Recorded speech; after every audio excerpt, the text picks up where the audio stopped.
it don't matter. I'll cut the beginning out. You ready? Yeah, go. Okay.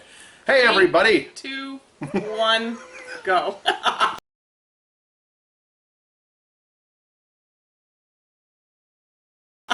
Hey, everybody. It's Mike, the Disgruntled Mechanic, and today I am doing something a little different on my channel. Rather than doing a repair video or talking about my stuff, I am actually talking to one of my good friends who is actually a Technician. Ford. Do you want to say a Ford or just a?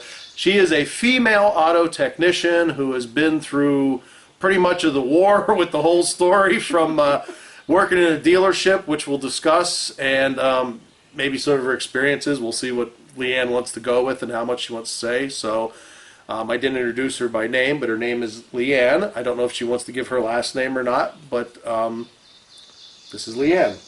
Hi. So I'm going to give a short rundown, and then I'm going to let her ask her a question or two and let her take over sort of with her story. We'll see how it goes. But actually how Leanne and I met was an Eric the Car Guy meetup, and I didn't go back on YouTube or many of my videos. Pardon me. I didn't go back to YouTube or any of my videos to see actually what year it was. I just do know that it was the second Eric the Car Guy meetup, correct? I think 2014. Okay, we'll go with that. I think it's 13, but we're not going to quibble over this, all right? You know, it's just so anyhow. But that is where we met. Leanne at that time told me that she was going to be an auto mechanic, and I'm not sure. We'll get into this, but I think she was going to go to school for it. Okay, we'll get into that. And me personally, I thought that was awesome because I actually thought it would be so cool to know a female auto tech. I like liking auto techs, but because there are so few in the business, I just thought it would be really great for her to do this. I tried to be as supportive as I could, even though she lives a ways away. I tried to be as supportive as I could and tried to, do whatever I could because I really wanted to see her excel in it. Thank you. So anyhow, with that, I'm going to sort of turn it over to Leanne, and I guess where did it all start? The questions that I would have is number one, if you don't mind saying, what you did previously, and then why you wanted to be an auto mechanic, and what actually drove you towards being an auto mechanic. Because I've heard the story. I'll be honest, we did it over a couple beers, so some of it may be a little foggy to me of what she told me, so it'll be good to hear it again. But, okay, Leanne, if you want to sort of start with your story, that'd be great. I don't know where to start. I guess, let's see. I spent 10 years of my life studying chemistry, and when I went for a job, I worked for a pharmaceutical company for about 2 years, and then found myself unemployed because the company went out of business. Okay. And I was unemployed for a year. And so I don't mean to interrupt you, but in that time, I'm sure you were putting feelers, resumes, all that out, trying to find something in the same field. I can't even describe how many I sent out. Okay. It had to be hundreds. Okay. So, yeah. So I did finally land another chemistry job. Okay. In the area, and that lasted about 9 months, and mind you, these are contract positions. And by the time the second contract position ended, I was so fed up with the contract position as a temp that I just didn't want to do it anymore. And not being able to find full-time, being the contract. Well, yeah, and not being a permanent full-time employee with the benefits that go along with that usually. So I made the decision, after looking at my local economy, I asked myself what kind of jobs are out there in my local community. And it seemed like there were like many dealerships in the area. So I was like, well, it's something I always wanted to try because I grew up in a gearheaded family, and we can go into details about that. Well, and only once in a while I want to interrupt you, and I hate to do it because I don't want to stop your train of thought. So before you did this, you did do some mechanics. Oh, yeah. I mean, like oil changes or whatever. So it's not as though you went into it just going like, Right. I'm going to be an auto mechanic. I never even held a wrench in my hand. Right. But, okay. No. I grew up in a gearheaded family Okay. and was brought up to love racing. And my father still has the race car from when I was a baby. Cool. And '63 Plymouth Fury. And then when I was about 10, I learned how to ride dirt bikes and then motorcycles. And then when I was 16, I bought my first car from money I had earned from my first job. It was a '78 Chevy Camaro. I love that car. Yep. I had hoped to still have that car so that I could be tinkering on it now and rebuilding it, but unfortunately the car is not with us anymore. But keep me on track here. Oh no, you're good. We're just So, we're building up working to up. why you actually, and you know, and with saying that, when you said, you know, you looked around and you saw there were a lot of dealerships at that point, were there a lot of openings for auto mechanics? I mean, did you actually see that, or you just said, well, there's a lot of dealerships, so there should be some jobs coming Right, up? That was more pretty what it much, was. Okay. That's pretty much what my Okay. train of thought was. All right. But then, let's see, so in around end of 2013, beginning of 2014, I started my own repairs on my own vehicles. Okay. Mostly out of necessity, because if I remember correctly, I was unemployed at that point and was running out of money. And then I was faced with, okay, well, do I fix my car or do I eat? Pretty much is what that came down to. So I knew I couldn't spend any more in car repairs. So I was like, I wonder, could I do this? Could I really do this? And it was so exciting. It was so exciting. And I started down that path and found out that I could do it. And a couple months went past and I started thinking about going back to school.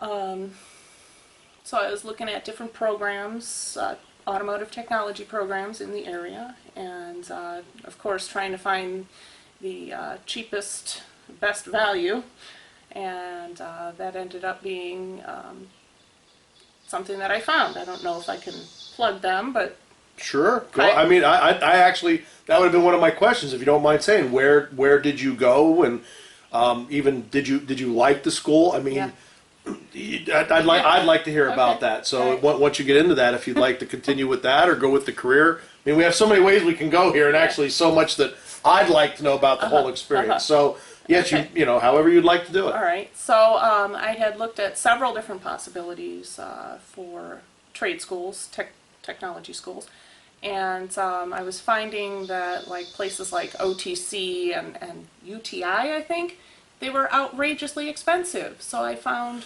Cuyahoga Community College, and I was like, oh wow, you know, Full automotive 5,000. program. I think it was tuition was like 5,000 for Okay. a year there, something like that. And I was just like, whoa, I've got to look into this. So I emailed the program manager and asked if I could take a tour of the facility. And they invited me down and showed me the facility, and I was so impressed. I was so impressed. So I was like a kid in a candy store, you know. So I had made my decision to go back to Tri-C, and That was full automotive. They Oh, yeah. had the automotive program. You graduated and you have the automotive. Okay. yeah, Great. Yeah, so And apparently you did graduate. I graduated near the top of my class. Oh, in fact, excellent. And I have to ask, because I mean I'm sure it's a question people have. The only girl, the only no, female. we actually had a handful of females in the Oh, program. really? Now I don't Cool. know how many? many exactly graduated. I had Right. one other female that graduated with me, but there were like a handful in the program. That's about it. It's still, Okay. yeah, still not heavily populated with Well, females. So. yeah. So, okay, you graduated from the school. I don't know if you want to go into some of your experiences at the school, or if there's anything that sticks out, or you want to continue to the career path and what you did, or your decision? Let's see. Well, I just wonder if there was anything that stuck out, because you and I had discussed, and I had read the book, and I Odyssey of the Mechanic, or I forget what it is. I could give the name. Maybe I'll actually put it in here if people want to read it. But it was about a girl who went to the automotive school, but she never made it to a tech, and she wrote a book about her experiences in the school. She had some experiences that stuck out, and that's why I was just asking if there was anything particular that stuck out, or if it was just another learning experience, and you just... Oh, it's all been a big learning experience. And if there's nothing, that's cool. We'll just continue on with what happened after that and what path you took to where you are. I actually, I can't remember the entire timeline, but I think it was July of 2016. I actually was working in the automotive technology department at Tri-C. Okay. So that, so I worked there for a month, and I believe they saw a lot of good stuff coming from me, and at that point the program manager helped me to locate the job at Claiborne, where I spent almost 2 years learning the trade and working my way up from the lube tech to the apprentice tech and then to the flat rate tech. Do you want to go into where you're at now, or do you prefer not to? I mean, on June 9th, if we sort of have to talk about it, if we want to Yeah. talk about your path going forward. Yeah. So it doesn't have to be specific details, but just where you ended up and where you're at now. Yeah. So I was let go on June 9th, 2017, and for the past month I've been busting my behind, physically handing resumes to service managers and trying to secure my next position, which I finally did land yesterday. Right? I got the call yesterday while I was here, and I will be working for Park Ford and Talmadge. So you got I'm really happy about that. got another job with another Yeah. Ford dealership. Yeah, Excellent. being a technician. So there. Now, yeah. So that's where you're at going forward. I wanted to, let's see, some of the questions that I was just wondering, was there any, do you want to get into anything about being the apprentice tech, or how that was for a female, if there's any stories or anything with that, how you felt you were treated? And I mean, I'm not picking on the dealership, and I mean, but just how did it seem for you being female compared to somebody else, if you saw any of that? Because I mean, where I work, I know what it's like for the females, and in the auto industry, for some reason, I just work in by myself in my garage. But we have production, and I did work in the production side, so I'm pretty sure it's going to be the same for you working with a male-dominated career. And just, I don't know if there's anything you want to say about that, or any stories or anything. Well, I gotta say, there are a lot of people out there who have supported me over the years, and it's been so awesome, and it has made all the difference. And the people at Claiborne were awesome, awesome, awesome. I guess everyone who's new gets some ribbing. Oh, yeah, that doesn't matter if you're male or female. Right. And management really did their best to make sure that I felt comfortable in doing my job. That's great. But there's always going to be someone out there who wants to try to get at you and push your buttons. And Yep. yeah, I mean, I've been told every place has that. Yep. Every place has that. It's a shame, because Yeah. to me, it's not right. You just shouldn't have to put up, Quite honestly, the job is tough enough. yeah. Then to add all the You don't need the bullshit to go with it. emotional Yeah, drama. yeah, exactly. if Exactly. anyone, if you know me well enough, you know I don't like drama. Yep. And I do know that, knowing you well enough. Yeah, and quite honestly, there is no room for drama in the workplace. I'm sorry. We're going to cut there. Okay, so I guess we left off talking about the drama in the shop. Okay, so then you went to the apprentice tech, and then you went on your own on flat rate, correct? Yes. Okay. How'd that go? So How was your start to that? What was that? Was you know, what happened there? to tell you quite honestly, I was so excited to have my own bays at that point. I was just like full of energy. The and graduation nerves day. Here and- I am, yeah. my own bay. Yeah, it was awesome. It was so awesome. How awesome was it? Yeah. Okay. How awesome was it? One of my first major jobs as a flat rate tech was a subframe repair on an '04 Windstar. Okay. And okay, and I'm all I want to say is, let's see, we're in Ohio. You're still in the Rust Belt. Anybody from this area knows what anything underneath is to work with, like to work on to begin with. So we had that, but was there anything else with that subframe that made it a special job? Well, it was my first subframe job that I'd ever done, ever. I'd never touched a subframe prior to that. I mean, I've brought them down in order to do power steering gear replacement, but I've never actually done anything more with the subframe. So what happened was this vehicle came in. It had recently been at an independent shop for transmission repair. And I guess while that transmission repair, or after it was done, they didn't quite, I don't know what the deal was. I can only speculate, but... but you ended up with it in your lap. Yeah, long story short. And let's see, one of the bolt heads was missing on one corner, an insulator was missing on another corner. It was just...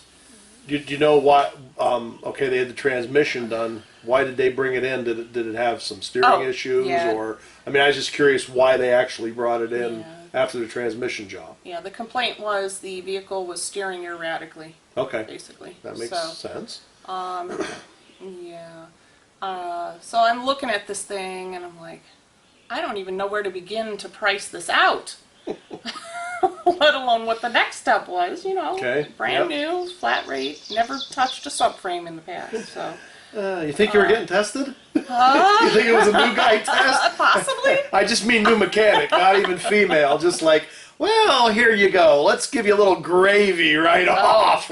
Yeah, gravy, right, yeah. That was a sarcastic gravy. I know. So anyhow. But yeah, it probably was a test to see how I would handle it, if I would quit right then and there. Yeah, some people might, I don't know. Yeah. But I stuck with it and had a lot of help. And eventually I got through it and got good results. So, I mean, it turned out okay. Well, that's cool. But it was priced out at like 5 hours and it took me, 18 hours. Yeah. Hey, you know. And that's what, and I mean, that to me personally, I don't do flat rate, never did it. But to me, that would really suck when you get the 5 hour and it takes you 18, you know. Why couldn't they throw you something that, that they knew you could possibly get or actually beat for the first one? At least give you a little bit of that boost, you know. But well, the whole thing was a learning experience. Yep. You know, and I'm really thankful for that. So. What do you think of the flat rate system? I've never had to work it. I've gotten the hourly rate. I just do my thing. So I've heard stories. I've talked to other techs that are in the business about the flat rate. Well, what's your take on it? My first thought is the people who can do flat rate, the people who can beat the flat rate system are making out. They're making good. I guess maybe we'll back up. Do you want to explain flat rate? No. Because I'm not sure that everybody understands. Do you want me to tell them what flat rate is, or what I understand it to be? Okay, in the most basic sense. Yeah, and that's It's- just the basics. So if somebody that's not mechanical and don't understand the dealership process has a basic idea. In the most basic sense, it's a payment system that's based on the job. A job is given a certain amount of time in which it can be done, and you get paid based on how quick you can get it done. Right. So my understanding is, and stop me if I'm wrong, just a little more of an explanation. Let's just go with, say you're replacing, I'm just thinking of a window regulator. And I sort of call it book, or I've heard it called book. The Ford book says you should be able to do that job in 2 hours. Yeah. If you get paid 2 hours rate, whatever your rate may be, for that job, whether you get it accomplished in a half hour or you get it accomplished in 6 hours, you get that your 2 hours of pay that the book says you should have it done in. Regardless, yeah. Is that a good Yeah, explanation? yeah. Okay. So in other words, yeah, so the way to make money as a flat rate tech, my understanding is you got to beat book. So if book time on that is 5 hours, and I know some guys who've said jobs are 5 hours, they can do them in 2.5, 2 hours. They get paid for 5 hours work, only took them 2.5. They move on to the next job. They can make pretty good money doing it that way. All right. So, okay. So, yeah, for someone who's experienced in the field, they can do well on flat rate. For someone just coming into it, it's a challenge. It's a challenge, but it's a good challenge, I think. Really. Well, it's Because you're forced to compete against yourself. And for a lot of us, that's Right. what it is. That's what we like. Any other flat rate stories or anything like that, or?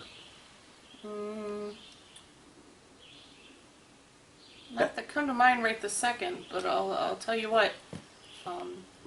Any women who want to get into this business, you better be willing. A lot of it is just willingness to conform, I guess you could say.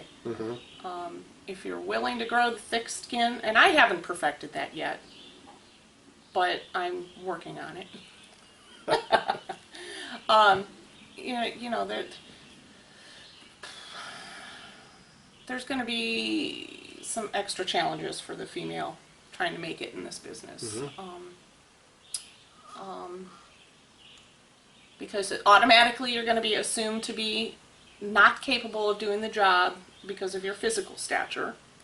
I've heard that before, yes. And I don't believe that to be true, quite honestly. And in school, they used to tell us this is a group.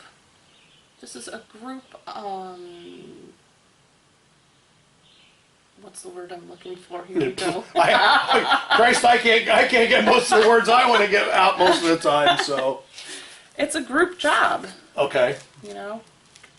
teamwork, Ron. Teamwork, yeah, exactly. That's it. Sorry, that's a teamwork Oh, that's thing. okay. But yet, there have been times on occasion where, yes, this is a teamwork thing, but you're kind of left alone to do Yeah, unless you ask, unless you come out and ask. And some people aren't good at asking for help. And, Right. But I think that goes almost any profession, and whether you're male or female. Right. I'm not saying it couldn't be tougher for a female, but as far as that, it's like a lot of times, people just aren't willing to help or don't see you need help, and yeah, you have to ask, and I agree with that. Sometimes it's hard to ask, but hey, hell, I had to ask Eric O to come down and help fix my truck, and I really didn't want to, but when it don't run and you get the offer, it's like, yeah, okay. What are you gonna do? It's above what I know. So what are you gonna do? Yeah, but you really kind of have to be a special woman to be in this business. And I'm not trying to toot my own horn or anything like that, because I'm not special. I don't think I'm special. I'm just someone who wants to learn the business because I love the business, and I do need to make money at this. I guess we'll see how it all plays out, huh? I guess Well, we'll we'll find that out hopefully in a follow-up interview. Thanks. All right.